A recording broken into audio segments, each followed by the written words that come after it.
ജമ്മു കാശ്മീരിലെ പഹൽഗാമിൽ ഇന്നലെ രാജ്യം ഈ അടുത്ത കാലത്ത് കണ്ടതിൽ വെച്ച് ഏറ്റവും ഭീതിതമായ ഒരു ഭീകരാക്രമണം ഉണ്ടായി. 26 മനുഷ്യജീവനുകളാണ് അവിടെ പൊലിഞ്ഞത്. ഈ ഭീകരാക്രമണത്തിൽ 10-15 പേർക്ക് പരിക്കേറ്റ് അവർ ആശുപത്രികളിൽ ചികിത്സയിൽ കഴിയുന്നുമുണ്ട്. ഇതേക്കുറിച്ചാണ് നമ്മൾ ഇന്ന് സംസാരിക്കുന്നത്. നമുക്കൊപ്പം ഉള്ളത് രാജ്യത്ത് തന്നെ ഏറ്റവും സീനിയറായ ജേർണലിസ്റ്റുകളിൽ ഒരാൾ AJ ഫിലിപ്പാണ്.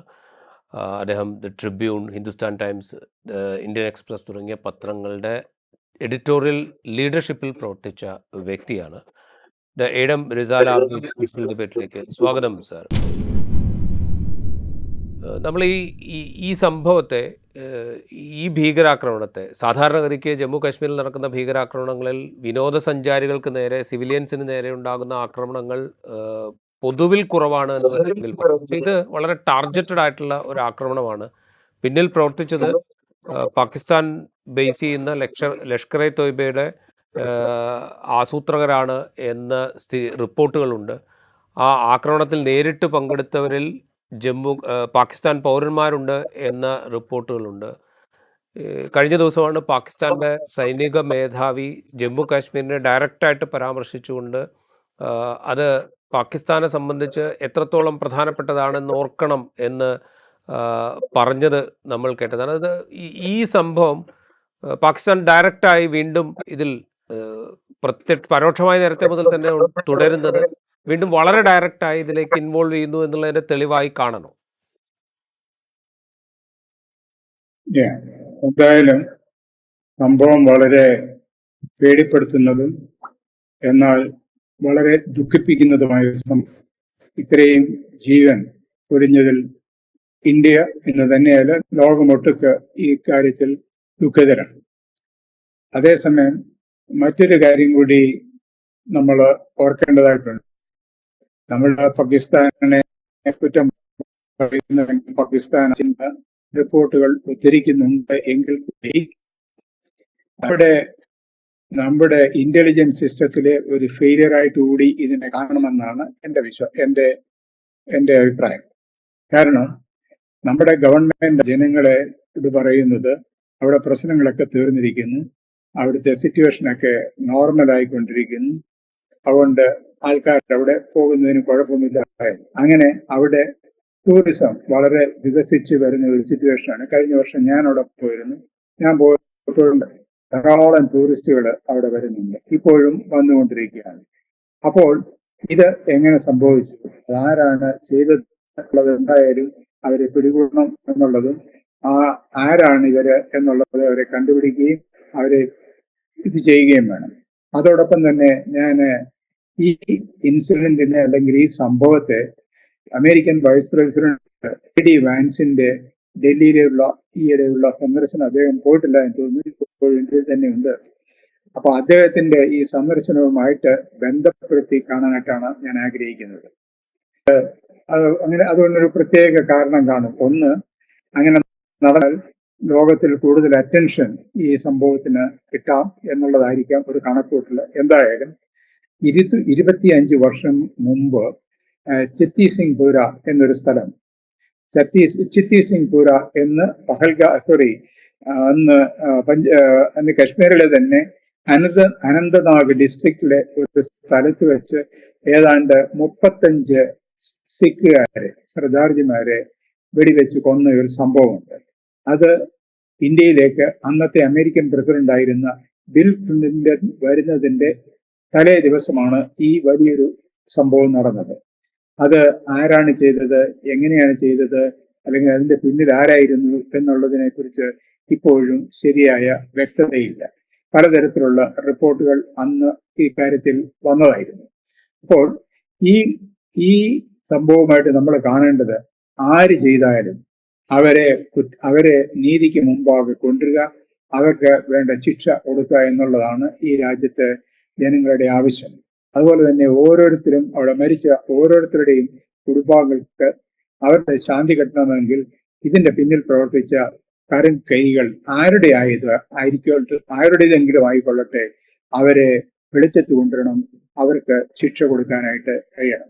താങ്കളെ സൂചിപ്പിച്ച ബിൽ ക്ലിന്റന്റെ സന്ദർശനത്തിന്റെ തലേന്നുണ്ടായ ആക്രമണം, ഇതൊരു അന്താരാഷ്ട്ര ശ്രദ്ധ കൂടുതൽ കിട്ടുക എന്നുള്ളൊരു സാധ്യത ഈ തീവ്രവാദ ഗ്രൂപ്പുകൾ അല്ലെങ്കിൽ ഭീകര സംഘടനകൾ ഉപയോഗിക്കുന്നുണ്ട് എന്നുള്ളത് സത്യം തന്നെയാണ്. ഇവിടെ ലഷ്കർ എ തൊയ്ബയുടെ ഒരു ഫ്രണ്ടൽ ഓർഗനൈസേഷനാണ് എന്നുള്ള ആക്ഷേപം നിലനിൽക്കുന്നുണ്ട്. ഇങ്ങനെ പല നിലയ്ക്കുള്ള വളരെ കോംപ്ലിക്കേറ്റഡ് ആയിട്ടുള്ളൊരു സിറ്റുവേഷൻ. അതിനിടയ്ക്കാണ് ഇപ്പോൾ താങ്കൾ പറഞ്ഞ പോലെ അവിടെ ഈ കേന്ദ്രഭരണ പ്രദേശങ്ങളായി വിഭജിക്കുകയും പ്രത്യേക സംസ്ഥാന പദവി എടുത്തു കളയുകയും ഒക്കെ ചെയ്തതിന് ശേഷം വളരെ നോർമൽസിയിലേക്ക് കാര്യങ്ങൾ എത്തി എന്നുള്ള പ്രചരണം നടക്കുന്നത്, അവിടെ തെരഞ്ഞെടുപ്പ് നടക്കുന്നത്, തെരഞ്ഞെടുപ്പിൽ വലിയ തോതിൽ ജനപങ്കാളിത്തം ഉണ്ടായി എന്നുള്ളത് ചൂണ്ടിക്കാണിച്ചുകൊണ്ട് ഈ കേന്ദ്ര സർക്കാരിൻ്റെ തീരുമാനത്തെ ജനം അംഗീകരിച്ചതിൻ്റെ തെളിവാണിത് എന്ന് പ്രചരിപ്പിക്കുന്നത്. ഇങ്ങനെ ഒരുപാട് കോംപ്ലിക്കേറ്റഡ് ആയിട്ടുള്ള സിറ്റുവേഷൻ ഉണ്ട്. വലിയ തോതിൽ ടൂറിസ്റ്റ് ഇൻഫ്ലക്സ് അവിടെ ഉണ്ട്. ഇപ്പോൾ പോലും അവിടെ ഉണ്ടായിരുന്ന ആളുകൾ പറയുന്നതനുസരിച്ചാണെങ്കിൽ അവിടെ വലിയ തിരക്കാണ് ഈ ദിവസങ്ങളിലൊക്കെ ഉണ്ടായിരുന്നത്.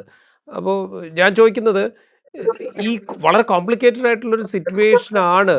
ആ സിറ്റുവേഷൻ മനസ്സിലാക്കിക്കൊണ്ട് പ്രവർത്തിക്കുന്നതിൽ നമ്മുടെ ഭരണ സംവിധാനങ്ങൾ വേണ്ട രീതിയിൽ ഇടപെട്ടില്ല എന്ന് തോന്നുന്നുണ്ടോ? എന്ന് വേണം എന്ന് വേണം അനുമാനിക്കാൻ. കാരണം ഇതൊരു സത്യമാണ്. അതായത് ജനങ്ങൾ അവിടെ, ടൂറിസ്റ്റുകൾ ധാരാളം എത്തുന്നുണ്ട്. പിന്നെ ജമ്മു കാശ്മീരിലെ ചരിത്രം എടുത്തു നോക്കിയാൽ അവിടെ ഭീകര പ്രവർത്തനം പണ്ടും നടന്നിട്ടുണ്ട്, ഇപ്പോഴും നടക്കുന്നുണ്ട്. പക്ഷെ ഒരു കാലത്തും അവര് ടൂറിസ്റ്റുകളെ അറ്റാക്ക് ചെയ്യില്ലായിരുന്നു. സാധാരണ എന്തെങ്കിലും ചില അനിഷ്ട സംഭവങ്ങളൊക്കെ അവിടെ ഇവിടെ ഉണ്ടായി കാണാം, ഇല്ലെന്ന് ഞാൻ പറയുന്നില്ല. പക്ഷെ എന്നൊരു ജനറലി സ്പീക്കിംഗ് അവിടുത്തെ മിലിറ്റൻസ് പോലും ഈ ടൂറിസ്റ്റുകളെ, അതായത് വെളിയിൽ നിന്ന് വരുന്നവരെ ആക്രമിക്കത്തില്ലായിരുന്നു. കാരണം ടൂറിസമാണ് കാശ്മീരിലെ ജനങ്ങളുടെ ഒരു മെയിൻ സോഴ്സ് ഓഫ് ഇൻകം. അതിന് ആയിരക്കണക്കിന്, പതിനായിരക്കണക്കിന് ആൾക്കാര് ടൂറിസവുമായിട്ട് ബന്ധപ്പെട്ടാണ് അവിടെ ജീവിക്കുന്നത്.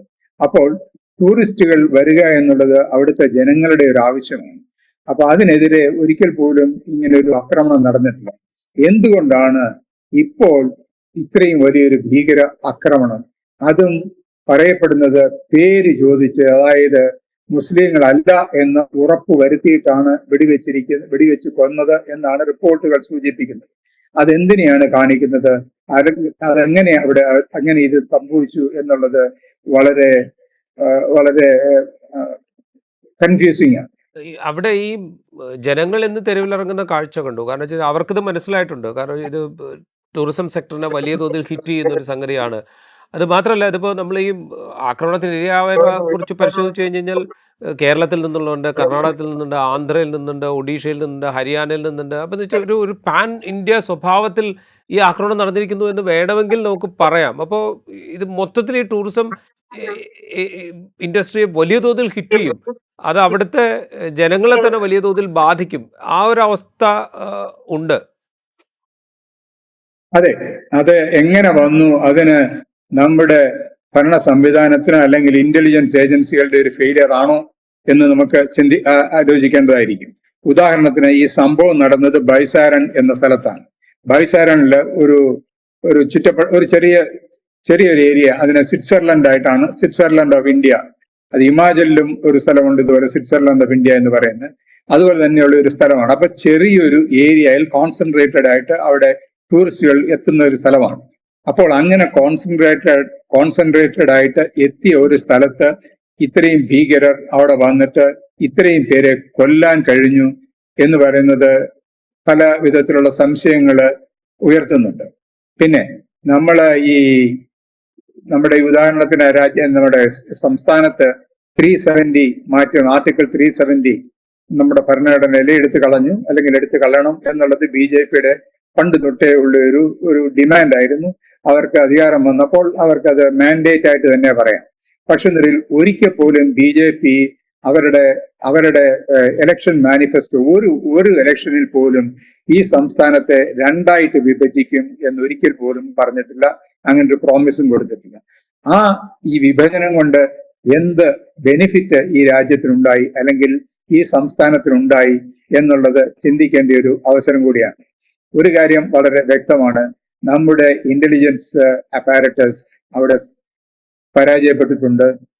പാകിസ്ഥാൻകാരാണ് ഇത് ചെയ്തതെങ്കിൽ അവർക്കിവിടെ വളരെ നിഷ്പ്രയാസം വരാനും ഇത്രയും പേരെ കൊല്ലാനും കഴിഞ്ഞു എന്നുള്ളത് വളരെ ഖേദകരമാണ്. അത് നമ്മളെ എല്ലാം ആശ്ചര്യപ്പെടുത്തുകയും എന്ന് മാത്രമല്ല നമ്മളെയൊക്കെ വേദനിപ്പിക്കുകയും ചെയ്യുന്നു. റൈറ്റ്. ഇപ്പോൾ ഈ ആക്രമണം നടന്ന ഒരു 24 മണിക്കൂർ ആകുമ്പോഴത്തേക്കും ഇതിൻ്റെ പിന്നിൽ പ്രവർത്തിച്ചു എന്ന് പറയപ്പെടുന്ന ആളുകളുടെ രേഖാചിത്രം, അവരുടെ ചില ചിത്രങ്ങൾ, അവരുടെ പേരുകൾ, അതിൽ തന്നെ 3 പേർ പാകിസ്ഥാനികളാണ് എന്നുള്ള വിവരം, ഇതൊക്കെ പുറത്തേക്ക് വന്നിട്ടുണ്ട്. അപ്പോൾ ആ നിലയ്ക്ക് ഇത് ഡയറക്റ്റ്ലി പാകിസ്ഥാൻ്റെ ഒരു പിന്തുണയോടെ, അല്ലെങ്കിൽ പാകിസ്ഥാനിൽ പ്രവർത്തിക്കുന്ന ചില സംഘടനകളുടെ, ലഷ്കർ എ തൊയ്ബ പോലെയുള്ള സംഘടനകളുടെ പിന്തുണയോടെ നടത്തിയ ആക്രമണമാണ് എന്ന് റിപ്പോർട്ടുകൾ വരുന്നുണ്ട്. നമ്മൾ അതിനെ പൂർണ്ണമായും വിശ്വാസത്തിൽ എടുക്കണ്ടേ? കാരണം വെച്ച് കഴിഞ്ഞാൽ ഇത് നമുക്കറിയാലോ, ഈ നോൺ സ്റ്റേറ്റ് ആക്ടേഴ്സിനെ ഉപയോഗിച്ചുകൊണ്ട് എങ്ങനെയാണ് പാകിസ്ഥാൻ കാശ്മീരിൽ ഈ പ്രവർത്തനങ്ങൾ നടത്തിക്കൊണ്ടിരുന്നത് എന്ന്. അതിലെ ഒരു ചിത്രം, ഉദാഹരണത്തിന് 4 പേർ ഒന്നിച്ച് നിൽക്കുന്ന ഒരു ചിത്രം. ഈ ചിത്രം എങ്ങനെ അവരുടെ കയ്യിൽ, എങ്ങനെ നമ്മുടെ ഇന്റലിജൻസ് ആൾക്കാർക്ക് എങ്ങനെ ഇത് ലഭിച്ചു? അതായത് ഈ 24 മണിക്കൂറിനുള്ളിൽ ഇങ്ങനെ ഒരു ചിത്രം എവിടെ നിന്ന് ലഭിച്ചു? ഇതൊക്കെ വളരെ സംശയം ഉളവാക്കുന്ന ചിത്രമാണ്. എന്ന് വിചാരിച്ച് ഞാൻ നമ്മുടെ ഇന്റലിജൻസ് ഏജൻസികളോ അല്ലെങ്കിൽ നമ്മുടെ ഭരണ സംവിധാനത്തിനോ ചോദ്യം ചെയ്യുകയോ അല്ലെങ്കിൽ അവരുടെ ഉദ്ദേശശുദ്ധിയെ ചോദ്യം ചെയ്യുകയോ ഒന്നുമല്ല. എങ്കിൽ തന്നെയും ജനങ്ങളില് ഇതൊക്കെ ചില സംശയങ്ങൾ ഉയർത്തുന്നുണ്ട്. ഉദാഹരണത്തിന് പുൽവാമയില് കഴിഞ്ഞ 2018 നടന്ന ആ സംഭവം നമ്മൾക്കെല്ലാവർക്കും അറിയാവുന്നതാണ്. അന്നത്തെ സംഭവം എങ്ങനെ നടന്നു അല്ലെങ്കിൽ എന്തുകൊണ്ട് നടന്നു, ആരുടെ ഫെയിലിയർ ആയിരുന്നു എന്നുള്ളതിന് ഇപ്പോഴും ശരിയായ വ്യക്തതയില്ല. എങ്കിലും കശ്മീരിലെ സിറ്റുവേഷൻ അറിയാവുന്ന ആൾക്കാര്, അവിടെ പോയിട്ടുള്ളവര്, ഈ സംഭവം നടന്ന, അതായത് പുൽവാമയിലെ സംഭവം നടന്ന സ്ഥലത്തൊക്കെ ചെന്നിട്ട് പോയിട്ടുള്ളവർക്ക് ഒരു കാര്യം വളരെ വ്യക്തമാണ്. അത് അവിടെ ഒരു പറയുന്ന സംഭവം നടക്കാൻ വളരെ കുറവാണ് എന്നുള്ളതാണ്. ഇതൊക്കെ ഇങ്ങനെയുള്ള സംഖ്യ ഉയർന്നു വരുമ്പോൾ നമ്മൾ ആലോചിക്കേണ്ട ഒരു കാര്യം, ഈ സംഭവം എങ്ങനെ നടന്നു, പാകിസ്ഥാനികളാണ് അവരെങ്ങനെ അവിടെ എത്തിപ്പെട്ടു എന്നുള്ളത് ആലോചിക്കേണ്ടതാണ്. വിനോദസഞ്ചാരികൾക്ക് നേർക്ക് ആക്രമണം ഉണ്ടാവുക എന്നുള്ളത് വളരെ അപൂർവമായി മാത്രം ജമ്മു കാശ്മീരിൽ സംഭവിച്ചുകൊണ്ടിരുന്ന, അല്ലെങ്കിൽ സംഭവിച്ചിട്ടുള്ള ഒരു കാര്യമാണ് എന്ന് സൂചിപ്പിക്കുകയുണ്ടായല്ലോ. ഈ വിനോദസഞ്ചാര മേഖലകളെ ഈ എന്താ പറയുക, സെക്യൂരിറ്റി, വലിയ സെക്യൂരിറ്റി കവചത്തിൽ നിന്ന് പുറത്തു നിർത്തുക എന്നുള്ളതും ഈ വിനോദസഞ്ചാരത്തെ പ്രോത്സാഹിപ്പിക്കാനൊക്കെയുള്ള നടപടികളുടെ ഭാഗമായിട്ടൊക്കെ ചെയ്തിട്ടുണ്ടാവില്ലേ? അപ്പോൾ വിനോദസഞ്ചാരികളെ അങ്ങനെ ടാർഗറ്റ് ചെയ്യാനിടയില്ല എന്നുള്ളൊരു തോന്നൽ ഇൻ്റലിജൻസ് ഏജൻസികൾക്കുണ്ടാവാം, സുരക്ഷാ സേനയ്ക്കുണ്ടാവാം. അതുകൊണ്ടുണ്ടായ ഒരു ലാപ്സായിട്ട് കാണാമോ അതിന്? അങ്ങനെ വേണമെങ്കിൽ കാണാം. പക്ഷേ എങ്കിൽ തന്നെയും അവിടുത്തെ കശ്മീരിലെ സിറ്റുവേഷൻ ഇപ്പോഴും നോർമൽ ആകാത്തത് കൊണ്ടും അവിടെ എന്തും സംഭവിക്കാം എന്നുള്ളത് കൊണ്ടും, പിന്നെ ഈ രാഷ്ട്രത്തിലെ മറ്റു ഭാഗങ്ങളിൽ നടക്കുന്ന പല സംഭവങ്ങളും പലതിന്റെയും റിയാക്ഷൻ അവിടെ ഉണ്ടാകാം എന്നുള്ള അടിസ്ഥാനത്തിൽ എപ്പോഴും നമ്മുടെ ഇന്റലിജൻസ് ഏജൻസികളും നമ്മളുടെ ഈ BSF ആയാലും CRPF ആയാലും ഏത് ഗ്രൂപ്പ് അവിടെ ഉണ്ടായെങ്കിലും അവരൊക്കെ ശ്രദ്ധയോടുകൂടി കഴിയേണ്ടതാണ്. അവർക്ക് ഇങ്ങനെയൊരു സംഭവം ഉണ്ടാകാൻ പാടില്ലാത്തതാണ്. അതാണ് നമ്മൾ ഓർമ്മിക്കേണ്ടത്.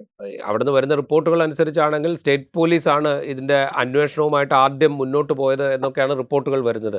സ്റ്റേറ്റ് പോലീസിൻ്റെ അന്വേഷണത്തിലാണ് ഈ പറയുന്ന ആളുകളെക്കുറിച്ചുള്ള വിവരങ്ങൾ, അതായത് ഇതിൽ ഇൻവോൾവ് ചെയ്തിരിക്കുന്ന പാകിസ്ഥാൻ പൗരന്മാരാണ് എന്നുള്ള വിവരം ലഭിക്കുന്നത്, അവരെക്കുറിച്ചുള്ള ഇൻഫർമേഷൻ കളക്ട് ചെയ്ത് രേഖാചിത്രം തയ്യാറാക്കുന്നതൊക്കെ സ്റ്റേറ്റ് പോലീസ് മെഷറിയാണ് എന്നാണ് പറയുന്നത്. അപ്പോൾ ഈ സ്റ്റേറ്റ് ഗവൺമെൻറ്റിന് ഈ സാഹചര്യത്തിലൊരു സവിശേഷ ഉത്തരവാദിത്വം ഉണ്ടോ? രണ്ട് ഗവൺമെന്റുകൾക്കും ഉണ്ട്, ഇല്ലെന്ന് ഞാൻ പറയുന്നില്ല. പക്ഷെ ഒരു കാര്യം ഓർക്കണം. ഉദാഹരണത്തിന് അമേരിക്കയിലെ 9/11 സംഭവിച്ചപ്പോൾ എത്ര ദിവസം കഴിഞ്ഞിട്ടാണ് അവിടുത്തെ പോലീസ് അല്ലെങ്കിൽ അവിടുത്തെ ഇന്റലിജൻസുകാർ ഇതാരാ നടത്തിയെന്നുള്ളത് അവർ വെളിപ്പെടുത്തിയത്. അതിനു മുമ്പ് അവർ വേണ്ട വിധമായ എല്ലാവിധ അന്വേഷണവും നടത്തി കൺഫേംഡ് ആയിട്ടാണ് അവരെ പിടികൂടി, അവരുടെ പേര് അഡ്രസ്സ്, എങ്ങനെ ഈ സംഭവം നടത്തി എന്നുള്ളതൊക്കെ വ്യക്തമായ രീതിയിൽ വളരെ വ്യക്തതയോടെ ആൾക്കാരുടെ മുമ്പിൽ അവതരിപ്പിച്ചത്. ഇത് ഇപ്പോൾ സംഭവം നടന്ന് 24 മണിക്കൂർ തീരുന്നതിന് മുമ്പ് തന്നെ ഇന്നവരാണ് ചെയ്തതാണ്, അവരുടെ ഫോട്ടോ ഞങ്ങളുടെ കയ്യിലുണ്ട് എന്നൊക്കെ പറയുന്നതിൽ കുറച്ച് വിശ്വസിക്കാൻ പ്രയാസമുണ്ട്. അപ്പോൾ ഞാൻ പറയുന്നത്, എന്ന് വിചാരിച്ച് ഞാൻ ഗവൺമെന്റിനെ കുറ്റപ്പെടുത്തുകയോ അല്ലെങ്കിൽ ഇത് അവര് മിലിറ്റൻസ് ചെയ്ത് അല്ലെന്നോ എന്നൊന്നും ഞാൻ പറയുന്നില്ല. പക്ഷെ ഇത്ര എളുപ്പം ഈ സംഭവം നടന്ന് ഇത്ര എളുപ്പം ഇത്ര ഡീറ്റെയിൽസും ഇത്ര രേഖാചിത്രങ്ങളും ഗവൺമെന്റിന് എങ്ങനെ പുറത്തു കൊണ്ടുവരാൻ കഴിഞ്ഞു? എങ്ങനെ ഇത്ര കൺവിൻസിംഗ് ആയിട്ട് ഇവരാണ് ചെയ്തത് എന്ന് ഗവൺമെന്റിന് കൺവിൻസിംഗ് ആയിട്ട് പറയാൻ പറ്റുന്നു? അതൊരു സംശയം ഉളവാക്കുന്നില്ലേ എന്നുള്ളതാണ് എന്റെ ഒരു ചോദ്യം. റൈറ്റ്. ഇത് സ്വാഭാവികമായിട്ടും ഇങ്ങനൊരു സംഭവം ഉണ്ടാകുമ്പോൾ ഇത് രാജ്യങ്ങൾ തമ്മിലുള്ള ബന്ധത്തെ നിലവിൽ തന്നെ വഷളാണ്, അത് കൂടുതൽ വഷളാക്കാനുള്ളൊരു സാധ്യത അവിടെ തുറന്നിട്ടിരിക്കുന്നു. ഇന്ത്യ ആണെങ്കിൽ കൂടുതൽ ശക്തമായിട്ടുള്ള നയതന്ത്ര നടപടികളിലേക്ക് പോകും, നയതന്ത്ര ബന്ധം തന്നെ പൂർണ്ണമായി വിച്ഛേദിക്കുന്ന തീരുമാനങ്ങൾ എടുക്കും എന്നൊക്കെയുള്ള റിപ്പോർട്ടുകൾ വരുന്നുണ്ട്. നയതന്ത്ര ബന്ധം പൂർണ്ണമായി വിച്ഛേദിക്കുന്നു എന്ന് പറഞ്ഞാൽ എന്താ പറയുക, നമ്മൾ യുദ്ധത്തിലാണ് എന്ന് മറ്റൊരു രാജ്യത്തോട് പറയുന്നതിന് തുല്യമാണ് എന്ന് നയതന്ത്ര മേഖലയിലെ വിദഗ്ധർ തന്നെ പറയുന്നുമുണ്ട്. ഇപ്പോൾ ഉറി കഴിഞ്ഞതിന് ശേഷം നമ്മൾ എന്താണ് കണ്ടത്? ഒരു സർജിക്കൽ സ്ട്രൈക്കായിരുന്നു. അതുപോലെ ഇപ്പോൾ നേരത്തെ സൂചിപ്പിച്ച പുൽവാമ കഴിഞ്ഞതിന് ശേഷം നമ്മൾ ബാലക്കോട്ടിലൊരു വലിയ ആക്രമണം നടത്തി എന്ന് അവകാശപ്പെടുന്ന കാഴ്ച നമ്മൾ കണ്ടു. അതിൻ്റെ ഇമേജസ് നമ്മുടെ മുമ്പിൽ വയ്ക്കുന്ന കാഴ്ച നമ്മൾ കണ്ടു. അപ്പോൾ ഇതിന് ശേഷം ഇതിപ്പോൾ എന്ന് വെച്ച് കഴിഞ്ഞാൽ സിവിലിയൻസിന് നേരെയാണ്, വിനോദസഞ്ചാരികൾക്ക് നേരെയാണ്, വളരെ ഇതുവരെ നമ്മൾ കണ്ടിട്ടില്ലാത്ത വിധത്തിൽ പേരൊക്കെ ചോദിച്ച് മുസ്ലിം അല്ല എന്നുറപ്പാക്കിയതിന് ശേഷമുള്ള വെടിവെച്ചു കൊല്ലൽ, അതും ബന്ധുക്കളുടെ മുന്നിൽ, ഭാര്യയുടെയോ മക്കളുടെയോ സഹോദരൻ്റെയോ ഒക്കെ സഹോദരിമാരുടെയോ ഒക്കെ മുന്നിലുള്ള കൊലപാതകം, ആ നിലയ്ക്ക് വളരെ ഗ്രൂസമായിട്ടുള്ള ആക്റ്റാണ്. അപ്പോൾ ഹൗ ഡു വി റിയാക്ട് എന്നുള്ളൊരു ചോദ്യത്തിന് വളരെ പ്രസക്തിയുണ്ട്. ഞാൻ റിയാക്ട് ചെയ്യേണ്ടത് എങ്ങനെയാണെന്ന് ചോദിച്ചാൽ, ഇതെങ്ങനെ സംഭവിച്ചു, ആരാണ് ഇതിന്റെ പുറകില്, എങ്ങനെയാണ് ഇത് നടന്നത് എന്നുള്ളതിനെ കുറിച്ച് വളരെ വ്യക്തമായ നമുക്ക് ധാരണ ഉണ്ടാകണം. അല്ലാതെ ഒരു സുപ്രഭാതത്തിൽ സംഭവം നടക്കുന്നു, തുടർന്ന് തന്നെ പറയും ഇന്നവരാണ് ചെയ്തത്, അവരുടെ ഫോട്ടോസ് ഉണ്ട് എന്ന് പറയുന്നതിനകത്ത് കാര്യമില്ല. ഉദാഹരണത്തിന് ഞാനൊരു ചെറിയൊരു ഉദാഹരണം പറയാം. നമ്മൾ ബോംബെ ആക്രമണം നടന്നു. ബോംബെ ആക്രമണം നടന്നത് എങ്ങനെയാണ് നടന്നത്? പാകിസ്ഥാൻകാർ അവരെ എയർപോർട്ടിൽ ഈ മുകളിൽ കൂടെ ആകാശത്തൂടെ താഴേക്ക് വിടുകയല്ലായിരുന്നു. അവരാദ്യം വന്നത് ഒരു കപ്പലിലാണ്. കപ്പലിൽ വന്നിട്ട് അവർ ചെറിയൊരു ബോട്ടിൽ കയറിയിട്ട് അവർ വന്നു. ബോട്ടിൽ വന്നപ്പോഴും നമ്മുടെ അവിടുത്തെ നമ്മുടെ മാരിടൈം ഫോഴ്സസിനൊന്നും കാണാൻ പറ്റിയില്ല, ഇന്ത്യൻ നേവി കാണാൻ പറ്റിയില്ല. അവരവിടുന്ന് അത് കഴിഞ്ഞിട്ട് ഒരു ചെറിയ ഈ ബലൂൺ വീർപ്പിക്കുന്ന, അതായത് കാറ്റടിച്ച് വീർപ്പിക്കുന്ന ഒരു വെസലിൽ അവർ ചാടിക്കയറി. എന്നിട്ട് അവര് മുംബൈയിൽ വന്നിറങ്ങിയിട്ട് മുംബൈ പോലീസിനെ അവർക്ക് പിടിക്കാൻ പറ്റിയില്ല. അവിടുത്തെ ഒരു ഏജൻസിക്ക് അവരെ പിടിക്കാൻ പറ്റിയില്ല. അവരോട് വന്ന് അറ്റാക്ക് നടത്തിയപ്പോൾ അവർ പാകിസ്ഥാൻകാരെ അല്ലെന്നൊന്നുമല്ല, ഞാൻ അവർ പാകിസ്ഥാൻകാർ തന്നെയാണ്. പക്ഷെ പാകിസ്ഥാൻ ഗവൺമെന്റിന്റെ കഴിവിനേക്കാളും കൂടുതൽ നമ്മുടെ കഴിവുകേടിനെയാണ് ആ ബോംബെ അറ്റാക്ക് പുറത്തു കൊണ്ടുവന്നാണ് എന്റെ പേഴ്സണലായിട്ടുള്ള ഒരു വിശ്വാസം. എന്ന് പറഞ്ഞുകൊണ്ട് ഞാൻ ഇവിടെ അവതരിപ്പിക്കുന്നത് നമ്മുടെ ആൾക്കാർ എന്തെങ്കിലും ചെയ്തു എന്നല്ല ഞാൻ പറയുന്നത്. നമ്മൾ എന്ത് ആരോപണം ഉന്നയിച്ചാലും, പാകിസ്ഥാൻ ആയിക്കൊള്ളട്ടെ ആരായിക്കൊള്ളട്ടെ, നമ്മളുടെ കയ്യിൽ വ്യക്തമായ ഇൻഫർമേഷൻ വേണം, വ്യക്തമായ തെളിവുകൾ വേണം. ആ തെളിവുകളുടെ അടിസ്ഥാനത്തിൽ നമ്മൾ സംസാരിക്കാവൂ, നമ്മൾ കുറ്റപ്പെടുത്താവൂ. ആരിത് തെറ്റ് ചെയ്താലും, ഈ വെടിവെച്ച് കൊന്നവരാരായാലും അവരെ നിയമത്തിന് മുമ്പാകെ കൊണ്ടുവരിക, അതിന്റെ പുറകിൽ പ്രവർത്തിച്ചവരെയും നിയമത്തിന് മുൻപാകെ കൊണ്ടുവരിക എന്നുള്ളതാണ് ഈ രാജ്യത്തിന്റെ കടമ. ഈ നമ്മുടെ സെക്യൂരിറ്റി ഏജൻസികളുടെ എല്ലാം കടമ അതാണ്. അതിനെ തുടർന്ന് ഒറ്റയടിക്ക് പാകിസ്ഥാനാണ് ചെയ്തത്, അല്ലെങ്കിൽ ഇന്ന 4 പേര് കൂടിയാണ് ചെയ്തത് എന്ന് പറയുന്നതിന് മുമ്പ് ഇതിന് വേണ്ട അന്വേഷണം നമ്മൾക്ക് നടത്താൻ കഴിഞ്ഞു. ഒറ്റ ഒരു ഉദാഹരണമാണ് ഞാൻ നേരത്തെ സൂചിപ്പിച്ചതുപോലെ, 9/11 കഴിഞ്ഞിട്ട് എത്രയോ ആഴ്ചകളിലെ അന്വേഷണത്തിനും തിരച്ചിലിന് ശേഷമാണ് അവർ കണ്ടുപിടിച്ചത് ആരായിരുന്നു ഈ പ്ലെയിൻ വിട്ട് അറ്റാക്ക് ചെയ്തത് എന്നുള്ളത് അവർ കണ്ടുപിടിച്ചത്. അല്ല ഒറ്റയടിക്ക് പിറ്റേ ദിവസം അവർ പറഞ്ഞില്ല ഇന്നതൊരു ചെയ്തു എന്ന് പറഞ്ഞില്ല, അതിന് സമയമെടുത്തു എന്ന് പറഞ്ഞ പോലെ നമ്മുടെ സെക്യൂരിറ്റി ഏജൻസികളും സമയമെടുക്കട്ടെ, വ്യക്തമായ തെളിവോടുകൂടി പിടിക്കേണ്ടവരെ പിടിക്കട്ടെ. ആര് തെറ്റ് ചെയ്താലും അവരെ നിയമത്തിന്റെ മുമ്പാകെ കൊണ്ടുവരണം എന്നുള്ളതാണ് ഈ രാജ്യത്തെയും ഇവിടുത്തെ ജനങ്ങളുടെയും ആവശ്യം എന്നാണ് ഞാൻ മനസ്സിലാക്കുന്നത്. സാർ, ഞാൻ അവസാനം ഒറ്റ കാര്യം കൂടി, ഇപ്പോൾ കാശ്മീരിനെ സംബന്ധിച്ച് ഇപ്പോൾ ഗവൺമെൻറ് അവകാശപ്പെടുന്നത് പോലെ അവിടെ നിരന്തരം ഭീകരാക്രമണങ്ങൾ ഉണ്ടാകുന്നില്ല എന്നുള്ളതൊരു യാഥാർത്ഥ്യമാണ്. ഈ സംസ്ഥാനത്തിൻ്റെ പ്രത്യേക പദവി എടുത്തു കളഞ്ഞതിനോട് അവിടുത്തെ ജനങ്ങൾ മുഴുവൻ യോജിച്ചോ എന്ന് ചോദിച്ചാൽ അതിന് നമ്മുടെ കയ്യിൽ ഉത്തരവില്ല. സംസ്ഥാനത്തെ 2ആയി വിഭജിച്ച് കേന്ദ്രഭരണ പ്രദേശങ്ങളാക്കി മാറ്റിയതിനോട് ജനങ്ങൾ യോജിക്കുന്നുണ്ടോ എന്ന് ചോദിച്ചാൽ അതിന് നമുക്ക് ഉത്തരവില്ല. പക്ഷേ എന്താണെങ്കിലും വലിയ നിരന്തരമായ ഭീകരാക്രമണങ്ങൾ ഒരുപക്ഷെ കുറച്ചൊക്കെ മാറി നിന്നിരുന്നു ഈ കാലയളവിൽ എന്നുള്ളതൊരു വസ്തുതയായി നമ്മുടെ മുമ്പിലുണ്ട് ജമ്മു കാശ്മീരിനെ സംബന്ധിച്ച്. ഈ സംഭവം കശ്മീരിനെ വീണ്ടും ഒരു നിരന്തര സംഘർഷ മേഖലയാക്കി മാറ്റാനുള്ളൊരു സാധ്യത അതുണ്ടോ? അത് തീർച്ചയായിട്ടും ഉണ്ടെന്ന് വേണം മനസ്സിലാക്കാൻ. അതുപോലെ തന്നെ നമ്മളൊരു മനസ്സിലാക്കേണ്ട, ഇപ്പോൾ അവർ മിലിറ്റൻസ് ആണ് ഇത് ചെയ്തതെങ്കിൽ അവർ സോഫ്റ്റ് ടാർഗറ്റിനെയാണ് അവർ അറ്റാക്ക് ചെയ്തത്. അപ്പോൾ അങ്ങനെ സോഫ്റ്റ് ടാർഗറ്റിനെ അറ്റാക്ക് ചെയ്യാൻ വലിയ പ്രയാസമൊന്നുമില്ല. അപ്പോൾ അതിന് വേണ്ടത് നമ്മുടെ സംവിധാനമൊക്കെ അവിടെ ശക്തമാക്കുക എന്നുള്ളതാണ്. ഉദാഹരണത്തിന് ഒരു രാജ്യത്തെയും ജനങ്ങളെ എല്ലാം സംശയത്തിന്റെ നിഴലിൽ നമുക്ക് നിർത്താൻ പറ്റുകയില്ല. അവിടുത്തെ ജനങ്ങളുടെ ആവശ്യങ്ങള്, ഉദാഹരണത്തിന് ഇന്നും എനിക്ക് മനസ്സിലാകാത്ത ഒരു കാര്യമാണ്, എന്ത് നേടി ഈ ഒരു സംസ്ഥാനത്തെ രണ്ടായിട്ട് വിഭജിച്ചതുകൊണ്ട് എന്ത് നേടാൻ കഴിഞ്ഞു എന്നുള്ളത് ആർക്കും അതിന് വ്യക്തമായ ഒരു ആൻസർ ഇല്ല. BJP തന്നെ, ഭരിക്കുന്ന പാർട്ടി തന്നെ അവരുടെ മാനിഫെസ്റ്റോയിൽ ഒരു കാലത്ത് പോലും ഈ സംസ്ഥാനത്തെ രണ്ടായിട്ട് വിഭജിക്കണം, ഒരു സ്റ്റേറ്റിൽ നിന്ന് യൂണിയൻ ടെറിട്ടറി ആക്കണമെന്ന് ഒരിക്കൽ പോലും അവര് ആവശ്യപ്പെട്ടിട്ടുമില്ല, അങ്ങനെ പ്രോമിസും ചെയ്തിട്ടില്ല. ആ ഒരു സിറ്റുവേഷനിലാണ് ഒരു സുപ്രഭാതത്തിൽ അന്നത്തെ ഹോം മിനിസ്റ്റർ പാർലമെന്റിൽ, ഇപ്പോഴത്തെ ഹോം മിനിസ്റ്റർ പാർലമെന്റിൽ അനൗൺസ് ചെയ്യുന്നത് സംസ്ഥാനത്തെ രണ്ടായിട്ട് വിഭജിച്ചു എന്നുള്ളത്. അപ്പോൾ ഞാൻ പറഞ്ഞു വരുന്നത്, ഈ സംഭവങ്ങള് ഓഫ് കോഴ്സ് ഇതിന് റിയാക്ഷൻ, മിലിറ്റൻസിന് എന്താണ് വേണ്ടത്? ഇത് മിലിറ്റൻസ് ആണ് ചെയ്തതെങ്കിൽ, അല്ലെങ്കിൽ തീവ്രവാദികളാണ് ചെയ്തത്, പാകിസ്ഥാനിൽ നിന്നുള്ള വന്നവരാണ് ചെയ്തത് എങ്കിൽ അവരുടെ ലക്ഷ്യം എന്താണ്? ഈ രാജ്യത്ത് അരാജകത്വം ഉണ്ടാക്കുക, ഈ രാജ്യത്ത് കമ്മ്യൂണൽ റൈറ്റ്സ് ഉണ്ടാക്കുക, കമ്മ്യൂണൽ ടെൻഷൻ ഉണ്ടാക്കുക. അതായിരിക്കും അവരുടെ ഉദ്ദേശം. അവർക്ക് മാത്രമേ അങ്ങനെയുള്ള ഉദ്ദേശമുണ്ടോ എന്നുള്ളതിനെ കുറിച്ച് നമ്മൾ ചിന്തിക്കേണ്ടിയിരിക്കുന്നു. എന്തായാലും ഇങ്ങനെ ഒരു സംഭവം നടന്നതിന്റെ റിയാക്ഷൻ, അതിന്റെ യഥാർത്ഥ റിയാക്ഷൻ എന്ന് പറയുന്നത് അവരെ ഒറ്റപ്പെടുത്തുക, അവരെ കണ്ടുപിടിക്കുക, അല്ലാതെ ഈ രാജ്യത്ത് ബാക്കിയുള്ള ജനങ്ങളെ കഷ്ടപ്പെടുത്തുക എന്നുള്ളതല്ല. അതിന് വേണ്ടത് ഈ നിയമത്തിന്റെ മുമ്പാകെ തെറ്റ് ചെയ്തവരെ കൊണ്ടുവരിക. മറ്റാരെങ്കിലും ഇതിൽ സംശയിക്കുന്നതിൽ അർത്ഥമൊന്നുമില്ല. വേണ്ടത് പൂർണ്ണമായ അന്വേഷണം, യാതൊരുവിധ പഴുതുറ്റ അന്വേഷണം നടത്തി കുറ്റം ചെയ്തവരെ നീതിയുടെ മുമ്പാകെ കൊണ്ടുവരിക എന്നുള്ളതാണ് ആവശ്യം. റൈറ്റ് സാർ, വളരെയധികം നന്ദി ഞങ്ങളോട് സംസാരിച്ചതിന്. എന്തായാലും വരും ദിവസങ്ങളിലും ഇതിൻ്റെ തുടർ ചലനങ്ങൾ ഉണ്ടാകും എന്നുള്ളത് സംശയമില്ലാത്ത കാര്യമാണ്. എങ്ങനെയാണ് ഇന്ത്യൻ ഗവൺമെൻറ് ഇതിനോട്, അല്ലെങ്കിൽ ഇന്ത്യ എന്ന രാജ്യം ഇതിനോട് റിയാക്ട് ചെയ്യാൻ പോകുന്നത് എന്നുള്ളത് നമുക്ക് കാത്തിരുന്ന് കാണാം. അന്വേഷണത്തിൽ പുറത്തേക്ക് വരുന്ന വിവരങ്ങൾ എന്തൊക്കെ, അതിൻ്റെ സൂക്ഷ്മ വിവരങ്ങൾ എന്തൊക്കെ എന്നുള്ളതും നമുക്ക് കാത്തിരുന്ന് കാണാം. ഈ എപ്പിസോഡ് ഇവിടെ പൂർത്തിയാവുന്നു. മറ്റു എപ്പിസോഡുമായി വീണ്ടും കാണാം.